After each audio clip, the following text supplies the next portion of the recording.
أما بعد فأعوذ بالله من الشيطان الرجيم. بسم الله الرحمن الرحيم.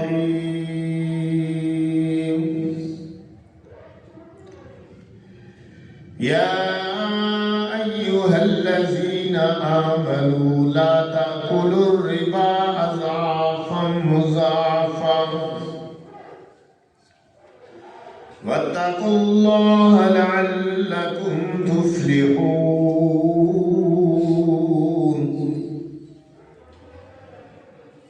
آمنت بالله صدق الله العظيم وصدق رسوله النبي الكريم الأمين والصلاة والسلام على سيد الرسل وخاتم النبيين وعلى آله وصحابه أجمعين.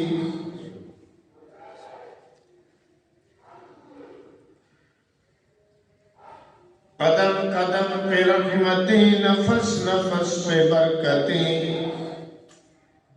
قدم قدم پہ رحمتیں، نفس نفس پہ برکتیں. جہاں جہاں سے وہ شفیع آسیاں گزر گیا، جہاں نظر نہیں گئی وہاں ہے رات آج تک. وہیں وہیں سر ہوئی جہاں جہاں گزر گیا. اسلام کی فطرت میں قدرت نے لچک دی ہے، اتنا ہی ابھرے گا جتنا اسے دبا دیں گے. یا نبی صلی وسلم دائما ابدا علی حبیبک خیر الخلق کلہم وهو الحبيب الذي ترجى شفاعته لكل حول من الأحوال مقتحم. درود پاک صاحب کہ سود ایک لعنت ہے، لہذا ہمیں اپنے بینکاری کے نظام سے جتنی جلدی ہو سکے اس سے جان چھڑانی چاہیے. دنیا کا بہت سارے ممالک کا مالی نظام اسلامی بینکاری پر چل رہا ہے. سود کی لعنت سے انہوں نے جان چھڑا لی ہے، لیکن پاکستان میں ابھی اس پر صحیح طور پر پیش رفت نہیں ہو رہی. کچھ پیش رفت ہوئی ہے لیکن ایک مؤثر پیش رفت کی ضرورت ہے. جبکہ یہ بات دنیا کے سامنے آ چکی ہے کہ ہمارے اسلامی سکالروں نے، علماء کرام نے، مفتیان عظام نے سود کے متبادل اسلامی نظام پیش کیا ہے. عام لین دین، عام تجارت سے لے کر بینکاری تک اس کے متبادل نظام پیش کیا ہے. تو جب متبادل نظام موجود ہے اور دنیا اور کئی اسلامی ممالک اس سے فائدہ اٹھا رہے ہیں، تو پھر پاکستان کو بھی دیر نہیں کرنی چاہیے اور قدم اٹھانا چاہیے. جب اللہ اور اس کے رسول صلی اللہ علیہ وسلم کے احکامات پر عمل ہوگا تو انشاءاللہ پھر وہ بہاریں آئیں گی کہ جس کا ہم تصور بھی نہیں کر سکتے. دین اسلام ایک مکمل ضابطہ ہے یاد ہے. زندگی گزارنے کے تمام اصول قرآن پاک اور احادیث مبارکہ کی روشنی میں بالکل واضح ہے، کلیئر ہے، شک و شبہ سے بالا تر ہے. ایسے اصول اللہ نے ہمیں دے دیے اور مصطفیٰ علیہ السلام نے اپنی احادیث میں ان کو بالکل واضح کر دیا ہے. اور ایسے اصول ہیں کہ جن کی بنیاد آفاقی ہے، عالمگیر ہے. یہ نہیں کہ وہ کسی ایک معاشرے کے لیے ہو، ایک بستی ایک شہر کے لیے ہو، نہیں، پوری دنیا کے لیے ہے. آفاقی اصول ہے جو عالم انسانیت کے لیے خیر کا ذریعہ ہے، بھلائی کا ذریعہ ہے.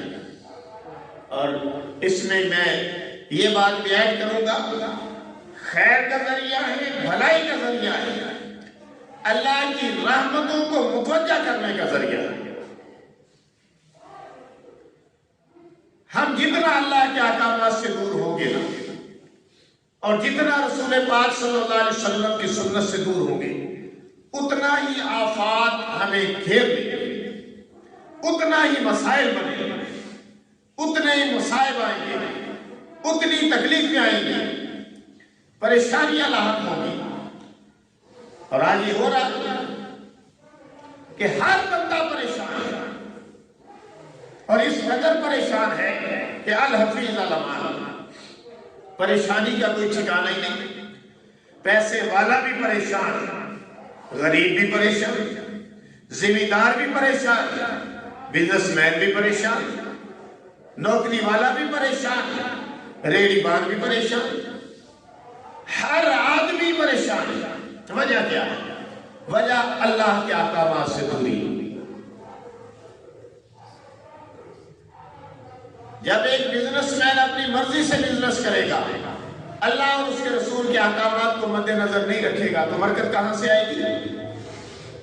جب ایک کسان صدقہ و خیرات نہیں کرے گا، زکوٰۃ ادا نہیں کرے گا، عشر نہیں دے گا، تو پریشانیاں تو گھیریں گی. اب دیکھیں کہ جب یہ کسان کھیتوں میں کام کر رہے ہوتے ہیں، آپ نے عام طور پر دیکھا ہوگا، اور یہ حقیقت ہے کہ ہل چلا رہے ہیں، ٹریکٹر چل رہا ہے، کڑا پھیر رہے ہیں، ٹریکٹر چل رہا ہے، اور اسی طرح دیگر معاملات میں گندم نکل رہی ہے اور گانے میں لگے ہوئے ہیں. جب اللہ کا نام ہی نہیں ہے، میوزک چل رہے ہیں، برکت کہاں سے آئے گی؟ اور جب فصل آ گئی ہے تو عشر نہیں، زکوٰۃ نہیں، مال گھروں میں ہے، بینک بھرے ہوئے ہیں، زکوٰۃ دینے کو تیار کوئی نہیں. اور الٹا کاروبار ہے تو سودی،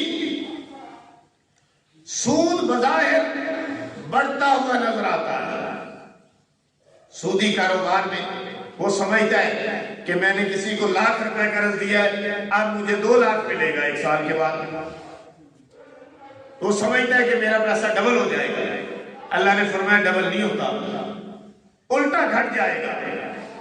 اور زکوٰۃ کے متعلق فرمایا کہ زکوٰۃ بظاہر مال نکالنا ہے، 1,00,000 میں سے 10,000 روپیہ زکوٰۃ نکل گئی مثلا، تو بظاہر کیا نظر آیا کہ مال نکل گیا، بیچ میں سے کم ہو گیا. اللہ فرماتے ہیں کم نہیں ہوا، بڑھ گیا. یہ کیا لاجک ہے؟ اس میں کیا لاجک ہے کہ جب ایک پیسے پر ڈبل ہو گیا، اللہ فرماتے ہیں کم ہو گیا. جب ایک پیسے میں سے کچھ پیسے نکل گئے، اللہ فرماتے ہیں کہ بڑھ گیا. اس کے اندر نقطہ کیا ہے؟ اس کے اندر نقطہ ہے برکت. رزق اللہ کے ہاتھ میں، برکت اللہ کے ہاتھ میں. کسی مال سے جب برکت اٹھ جائے گی، لاکھوں کروڑوں بھی بالکل کوڑیوں کی طرح ہوگا، مٹی کا ڈھیر. اور مال اگر تھوڑا ہے، اس میں برکت ہے، تو تھوڑا سا مال بھی لاکھوں کروڑوں سے بڑھ جائے گا. اصل معاملہ ہے انسان کی ضروریات پوری ہو، انسان کے معاملات سیدھے ہوں، انسان پریشانیوں سے بچے، بیماریوں سے بچے، مقدمات سے بچے، آفات سے بچے. اب آپ دیکھ لیں کہ ہم کہاں سے بچے. آفات ہیں تو وہ آ رہی ہیں. یہ سیلاب نے کیا تباہیاں مچائی، زلزلے ہیں تو وہ آ رہے ہیں.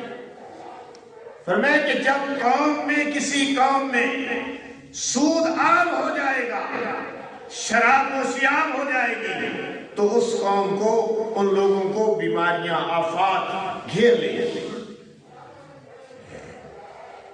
تو یہ اس میں لوگ، یعنی اگر ہم اللہ تعالیٰ کے احکامات پر عمل کریں گے، قرآن اور حدیث کی بنیاد پر اپنے معاملات کی بنیاد رکھیں گے، کیونکہ یہ آفاقی دین ہے، یہ عالمگیر دین ہے جو عالمی انسانیت کے لیے خیر بھی ہے، بھلائی بھی ہے. خیر کا ذریعہ ہے، بھلائی کا ذریعہ ہے. دنیا کا کوئی بھی انسان دنیا کے جس کونے سے بھی تعلق رکھتا ہو، دین اسلام سے وہ استفادہ کر سکتا ہے، کیونکہ اللہ نے ان اصولوں کو بنائے ہی آفاقی اصول ہے. ساری انسانیت کو مد نظر رکھا، کسی ایک انسان، ایک طبقے کو مد نظر نہیں رکھا، ساری انسانیت کو مد نظر رکھا. اسلام سے پہلے عرب معاشرے میں بہت سارے غلط رسم و رواج تھے، ان کی غلط عادات تھیں، ان کے نازیبا عمل تھے اور غلط اعمال کا شکار تھے. جہاں شرک اور کفر ان کے اندر آ گیا تھا، وہاں رسم و رواج بھی بڑے غلط تھے. جیسے ہندوستان میں ہندو بنیے کے اندر، یا اب تو یہ ہندو بنیے کا جو کردار تھا وہ آج کل بینکاری سسٹم ہے اور ورلڈ بینک کا وہی کردار ہے. اب وہ قرضہ تو دیتے ہیں غریب ممالک کو، لیکن اس پہ جو کچھ لیتے ہیں وہ ان کی اپروچ سے باہر ہوتا ہے اور ان کو اوپر اٹھانے کی بجائے مزید نیچے دبا دیتا ہے. یہ جو ہم قرضے لیتے ہیں نا، اقوام متحدہ سے قرضہ لیا، بینکوں سے قرضہ لیا، اقوام متحدہ کے بینکوں سے قرضہ لیا، ورلڈ بینک سے قرضہ لیا، تو اس میں سود وہ لیتے ہیں آپ سے اور پھر سود بڑھتا چلا جاتا ہے. اور یہی سود کی تاریخ عرب معاشرے کے اندر یہی تھا کہ میں نے کسی سے پیسے لیے، انہوں نے کہا کہ آپ سے 1 سال کے بعد 1 لاکھ روپے ہم نے اوپر لینا. میں نے 1 لاکھ لیا، انہوں نے کہا ہم نے 2 لاکھ واپس لے لیں. میں 1 سال کے بعد واپس نہ کر سکا، انہوں نے کہا اب یہ 4 لاکھ ہوگا. اور یہی کام ورلڈ بینک کرتا ہے. امداد کے نام پر استحصال ہے، امداد کے نام پر غریب ممالک کا استحصال ہے. اسی طرح کوئی امیر آدمی جو سودی کاروبار کرتا ہے، وہ امداد کے نام پر استحصال کر رہا ہے، الٹا اس کا خون چوس رہا ہے، الٹا اس کا خون نچوڑ رہا ہے. اور یہ تو بات ہو گئی نا کہ چلو جی ایک نے پیسے دیے اور اس پر اس نے ڈبل وصول کیا. یہ بات یاد رکھیں کہ پیسے پر وصولی جو ہے یہ سود ہے. کہ کسی کو آپ نے قرضہ دیا 1 لاکھ روپے، آپ نے کہا میں اسے 1.5 لاکھ دوں گا 1 سال کے بعد، یا آپ نے کسی کے پاس 5 لاکھ روپے کسی کو دے دیے اور کہا کہ 1 مہینے یہ میرے پیسے اسی طرح پڑے رہیں گے، ہر مہینے تو مجھے 10 لاکھ دے گا. یہ بھی سود ہے. جنس کا تبادلے میں بھی اسی طرح ہے کہ اگر جنس کے تبادلے میں آپ نے کسی کو گندم دی 1 من، آپ نے کہا میں 6 مہینے بعد 2 من لوں گا، سود ہے. کوئی چیز دی ڈبل کر کے لی. ہاں اگر آپ تجارت کر رہے ہیں، کوئی چیز بیچ رہے ہیں، اس میں منافع چاہے کم رکھیں چاہے زیادہ رکھیں، وہ سود نہیں.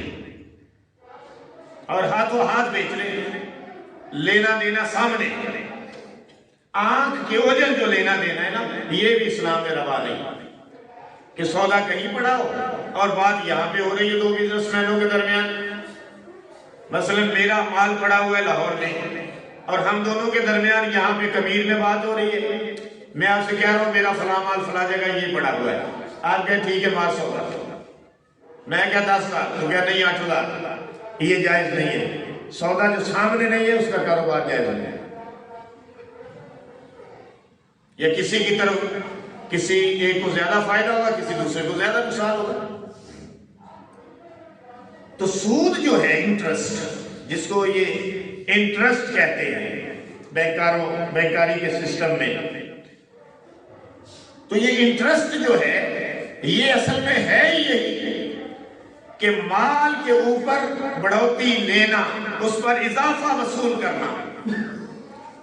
تو خیر میں دوسری طرف نکل گیا. میں عرب معاشرے کی مثال دے رہا تھا کہ عرب معاشرے میں اسلام سے پہلے جہاں بہت سارے غلط رسم و رواج تھے، وہاں یہ رواج بھی بہت غلط تھا کہ جس سے مظلوم انسانیت کو ظلم کی چکی میں پیسا جا رہا تھا. میرے رسول پاک آپ امام الانبیاء محمد رسول اللہ صلی اللہ علیہ وسلم تشریف لائے تو اس کو ظلم قرار دیا اور سود کو حرام قرار دیا اور اس کے خاتمے کا حجۃ الوداع کے موقع پر اعلان کیا. لیکن اللہ قرآن میں بھی فرمائے سود حرام ہے، اور مصطفیٰ علیہ السلام اپنے فرمان میں بھی فرمائے. قرآن میں 12 سے زیادہ آیات ہیں.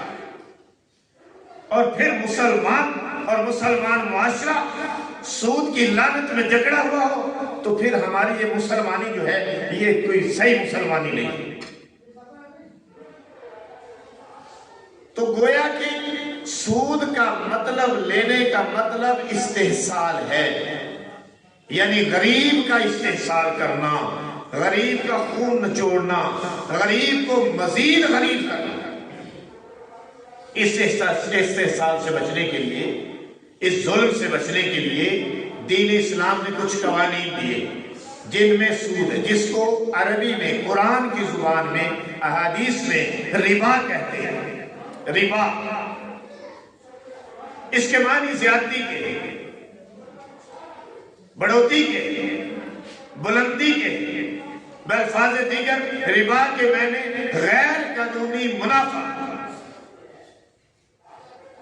اور جب سود کو اللہ نے حرام قرار دیا تو عرب والوں نے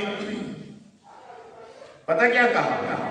انہوں نے کہا کہ تجارت بھی تو سود کی طرح ہے. انہوں نے کہا یہ پیسے کا لین دین ہے، وہ چیزوں کا لین دین ہے، تجارت بھی تو سود کی طرح ہے. اللہ نے فرمایا نہیں، تجارت سود نہیں. سود کے اندر زیادتی ہے، سود میں ظلم ہے، سود کے اندر دوسرے کو نیچے لگانا ہے اور اس کو یعنی ظلم کی چکی میں پیسنا ہے. اور تجارت جو ہے وہ تو نفع کم ہے یا زیادہ ہے. اگر تجارت ہی ختم ہو جائے تو پھر دنیا کا لین دین کے نظام کیسے چلے گا؟ کہ میں آپ کو چیز بیچ رہا ہوں، میں آپ کو گندم بیچ رہا ہوں، آپ مجھے پیسے دے رہے ہیں، تو یہ تجارت ہے. پیسے پر پیسہ وصول کرنا، خصوصاً پیسے پہ پیسہ وصول کرنا. ہاں ایک چیز جیسے میں نے پہلے عرض کیا کہ ایک چیز دے کر ڈبل لینا. آپ نے کسی کو 1 من گندم دی، کہا میں 6 مہینے بعد 2 من لوں گا، یہ بھی سود. ڈبل وصول کرنا. پیسے کی بات نہیں ہے، منافع کی بات نہیں ہے، تجارت کی بات نہیں ہے کہ آپ کسی کو ایک چیز بیچ رہے ہیں، چیز ہے 1000 روپے کی، آپ 100 روپے منافع لے لیں، 1100 روپے کی بیچ دیں. دکانیں کس لیے کھول کے بیٹھے ہوئے؟ 200 منافع لے لیں، کوئی مسئلہ نہیں. 300 لے لیں، کوئی مسئلہ نہیں. ہاں وہ یہ ہے کہ زیادتی ہو جائے گی، لیکن سود کبھی نہیں ہو سکتا چاہے آپ 1000 روپے کے 2000 کی چیز بیچ دیں. ظلم ہوگا، زیادتی ہوگی، سود نہیں ہوگا. کیا آپ جنس فروخت کر رہے ہیں، پیسے لے رہے ہیں، اپنی مرضی سے وہ لے رہا ہے، بازار میں دوسری جگہ پتہ کر لے جا کے، جہاں سے ملتی ہے لے لیں، آزاد ہے، کوئی پرابلم نہیں. تو لغت کے اندر ربا کے معنی زیادتی کے، بڑھوتی کے، اور بالفاظ دیگر غیر قانونی منافع. علامہ راغب اصفہانی نے لکھا ہے کہ اصل مال پر زیادتی کو ربا کہتے ہیں. اصل مال لاکھ روپے، اس پر زیادتی وصول کرنا، تو یہ اس کو ربا کہتے ہیں. اسلام سے پہلے ربا یہ تھا کہ اگر کوئی قرض لیتا اور وقت پر واپس نہ کرتا تو اس کو معاوضے میں دگنا دینا پڑتا. یہی آج کل بھی یہی سود ہے اصل. تو کئی لوگوں نے تو سودی کاروبار بنایا نا کہ کوئی پیسے والا آدمی ہے اور اس کے پاس کوئی غریب چلا گیا کہ یار میں بڑا مجبور ہوں، میں اپنے بچے کو داخل کرانا ہے، یا میں علاج کرانا ہے، یا میں آپریشن کرانا ہے، یا میرا اہم معاملہ ہے یا مقدمہ ہے، تو یار میں نے 1 لاکھ روپے کی ضرورت ہے۔ وہ کہتا بھاجی لے جاؤ، کدو واپس کرو گے؟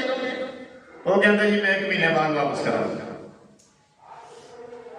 جن دے کولے پیسے لین گیا ہے وہ کی کہندا ہے؟ وہ کہندا ہے 1 مہینے بعد میں 1,000 1 لاکھ تے 10,000 روپیہ لوں گا۔ یہ سود ہے۔ اسے دی مثال میں دے رہا کہ وقت پر اگر واپس نہ کرتا تو اسے دگنا دینا پڑتا، اگر پھر وقت میں واپس نہ کرتا تو پھر دگنا دینا پڑتا۔ اور ایسے ہی ہندو بنیے کرتے تھے، اور ایسے ہی جو ہے ورلڈ بینک کرتا ہے۔ اچھا میں ایک بات بھول گیا پیچھے کہ ورلڈ بینک تو یہ ہے کہ پیسے ڈبل کرتا جاتا ہے، قرضہ بڑھتا چلا جاتا ہے، پھر وہ یہ ڈالروں کا حساب کتاب ہے، کوئی اس میں بھی کم زیادہ ہوتا ہے سلسلہ، ایک علیحدہ بحث ہے، علیحدہ موضوع ہے، لیکن وہ 7 شرطیں بھی لگاتے ہیں۔ آپ مثلا آپ نے ورلڈ بینک سے قرضہ لیا، ہمارے ملک نے، ہماری حکومت نے قرضہ لیا، تو شرط 7 کیا لگائیں گے کہ شرط یہ ہے کہ انگریزی میڈیم سارے اسکول بناؤ، مثلا شرط یہ ہے کہ یہ مدارس کے اوپر پابندی لگاؤ، شرط یہ ہے کہ پردے کے اوپر پابندی لگاؤ، شرط یہ ہے کہ ہمارا کلچر اس کو عام کرو، اور اپنے ٹی وی کی مشہوریوں میں جو ایڈ دیتے ہو اس میں ہمارے کلچر کو پیش کرو۔ یہ پھر اس طرح کا، یعنی ان کا ویسے بس نہیں چلتا کہ مسلمانوں کو کلمے سے ہی ہٹا دیں، نہیں، بلکہ وہ کفار طاغوتی طاقتیں اس طرح کام کرتی ہیں کہ مجبور کر کے ہمیں ہماری تہذیب، اسلامی تہذیب سے دور کر دیں، ہماری ٹوپی اتروا دیں، پگڑی اتروا دیں، ہمارا لباس جو سلوار قمیض ہے، اسلامک لباس ہے، اس کو ختم کر کے اس کی جگہ پینٹ شرٹ لے آئیں، اور ایسی مشہوریاں چلائیں ٹی وی پہ کہ جس سے عورت جو ہے وہ برہنہ نظر آئے۔ اور آپ دیکھ رہے ہیں، اپنی آنکھوں سے دیکھ رہے ہیں کہ اب آپ کو ٹی وی پہ جو مشہوریاں آتی ہیں اس میں آپ کو سلوار قمیض میں الا ماشاءاللہ کوئی عورت نظر آتی ہوگی، پہلے پینٹیں پہنوا دی، اوپر لمبی شرٹیں پہنوا دی قمیض ٹائپ کی، پھر وہ شارٹ کر دی، پھر اور شارٹ کر دی، اب بات بنانوں پہ آ گئی۔ وہ جس طرح یورپ والے خود ہیں نا کہ بالکل ہی ننگے۔ بہت عرصہ پہلے مستنصر حسین طارق نے ایک سفر نامہ لکھا تھا، اس سفر نامے کو اس کے متعلق اتفاق ہوا، تو اس نے لکھا کہ یورپ میں ہم نے یہ دیکھا، مستنصر حسین طارق بہت بڑا ادیب ہے، تو یہ دیکھا کہ بہت ساری گانے بجانے والیاں صرف جو ہے وہ اپنا ننگیز چھپائے ہوئے ہیں، باقی سارا جسم علف ننگا، اور وہ ڈانس کر رہی ہیں، لوگوں کو اپنی طرف راغب کر رہی ہیں، اور ان کی قیمت کیا ہے کہ ایک وقت کا کھانا ان کو کسی اچھے ہوٹل میں کھلا دو، یہ ان کے جسم کی۔ تو اب یہ سلسلہ آہستہ آہستہ ہمارے بھی آ رہے ہیں، اسلامی ممالک میں آ رہے ہیں، تو یعنی بہانوں سے چیونٹی کی چال چلتے ہوئے ہمارے اوپر حملہ بنا کہ ہم نے اپنے بچوں کو پہنا دیے، ٹراؤزر پہنا دیے، پینٹیں پہنا دی، بچیوں کو پہنا دی، بچیوں کو وہ چھوٹی بچی ہے یار کیا ہوا، کچھ نہیں ہوتا، وہ جناب بنینسی پہنا دی کہ جس سے اس کے کندھے ننگے ہوں، ہاں جی، اور اس کے پنڈلیاں ننگی ہوں، کوئی بات نہیں، بچی ہے کوئی بات نہیں، ہاں جی۔ تو یہ کرتے کرتے جب وہی بچی وہ پہنتے پہنتے بڑی ہوگی تو اس کو پھر وہ سلوار قمیض اچھی نہیں لگے گی، نہیں پہنتے۔ تو یہ ایک طریقہ ہے ان کا، یعنی ہمارے کلچر، ہماری تہذیب، ہماری اسلامک تہذیب سے ہمیں دور کرنے کا، اور اس سے وہ کامیاب ملٹی نیشنل کمپنیاں ہیں